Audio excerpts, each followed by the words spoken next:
Hello friends, on the screen in front of you, there is a tool, small tool yet very effective tool that lets you know the solar potential in advance.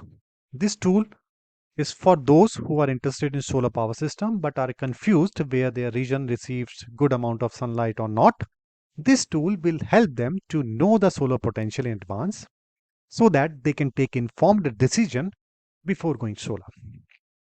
It's a very simple tool. You just need to select your country first, then select your state, and this tool will show the complete from January to December and then the average PSH value of your region. Okay, now let's try it out.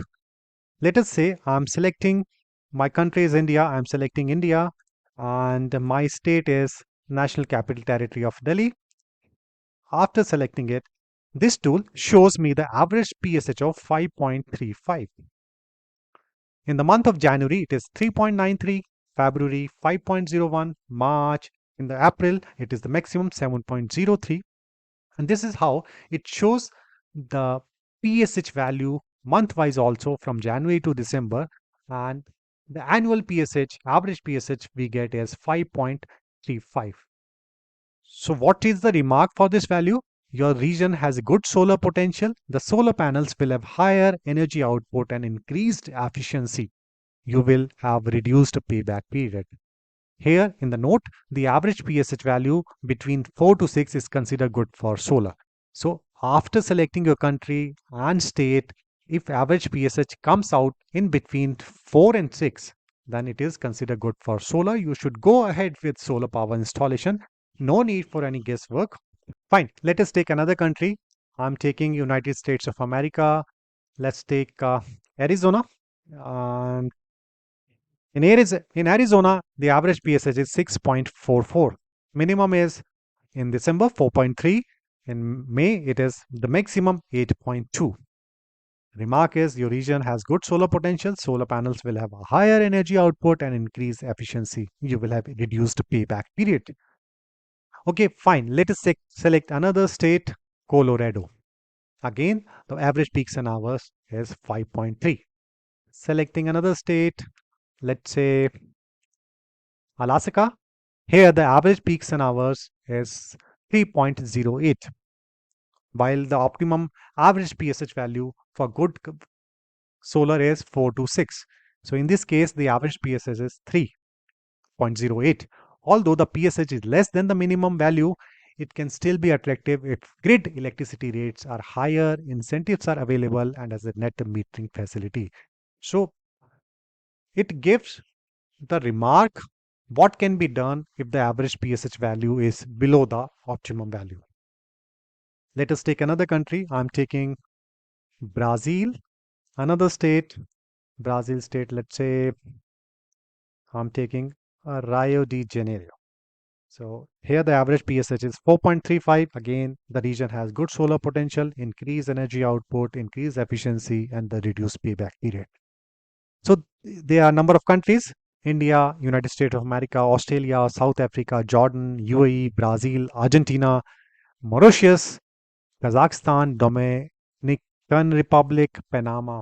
So those people who are living in these countries, they can avail the benefit of this solar snap tool and know in advance, take informed decision whether the solar power system is going to be profitable or need some strategic changes to make it profitable. Fine. So this is all about the tool Solar Snap. Okay, here I also want to elaborate the concept of PESH, that is peaks and hours. What are peaks and hours? For those who are new to solar energy, they must understand this concept. Okay, before understanding the concept of peaks and hours, let us understand what is sun hours. See, sun hours is the amount of energy that we receive from sun on the surface of the earth.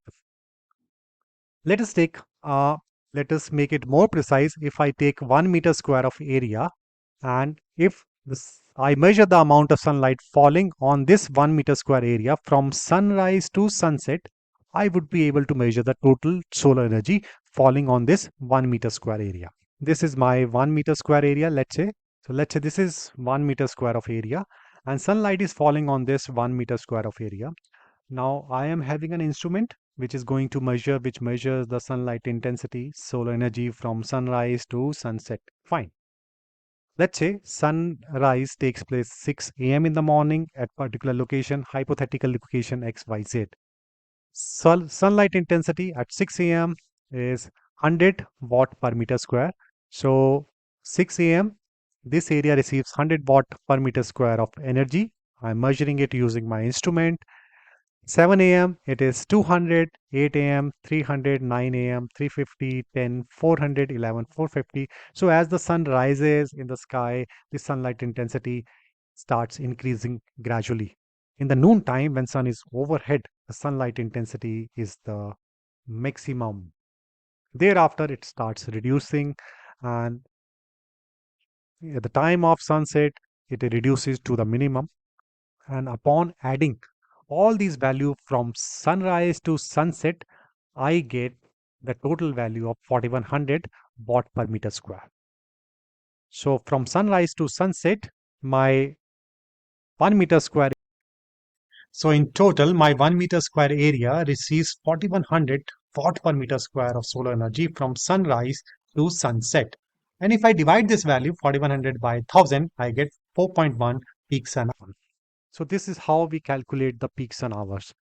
And this region receives peaks and hours in between 4 to 6. So we can say that this region is good for solar.